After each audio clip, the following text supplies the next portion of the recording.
ओम Sai Ram. Shirdi Sai channel की ओर से प्रस्तुत साईं संदेश पत्र के क्रम में द्वारका माई से साईं संदेश में कहा गया है कि एक भक्त श्री हरिश्चंद्र पितले, बम्बई में एक श्री हरिश्चंद्र पितले नामक सद्गृहस्थ थे। उनका पुत्र मिर्गी रोग से पीड़ित था। उन्होंने अनेक प्रकार की देशी व विदेशी चिकित्साएं कराई, परंतु उनसे कोई लाभ नहीं हुआ। अब केवल यही उपाय शेष रहा कि किसी संत के चरण कमलों की शरण ली जाए।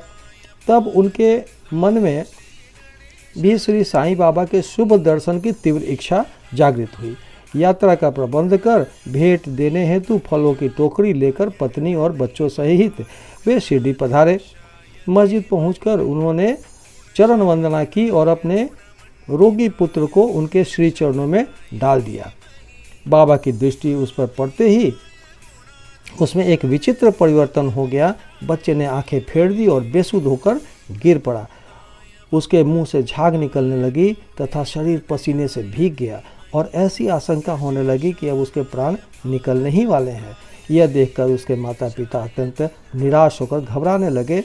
बच्चे को तो बहुधा थोड़ी मूर्छा तो अवश्य आया करती थी, परंतु यह मूर्छा दीर्घकाल तक रही।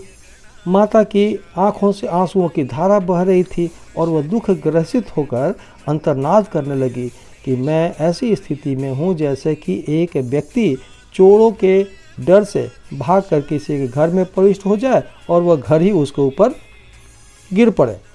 तब बाबा ने सांत्वना देते हुए कहा कि इस प्रकार प्रलाप न करके धैर्य धारण करो, बच्चे को अपने निवास स्थान पर ले जाओ, वह आधा घंटा के पश्चात होश में आ जाएगा। तब उन्होंने बाबा के आदेश का तुरंत पालन किया। बाबा के वचन सत्य निकले। जैसे ही उसे बाड़े में लाए कि बच्चा स्वस्थ हो गया और पितले परिवार, पति पत्नी व अन्य सब लोगों को महान हर्ष हुआ और उनका संदेह दूर हो गया। ओम साई राम।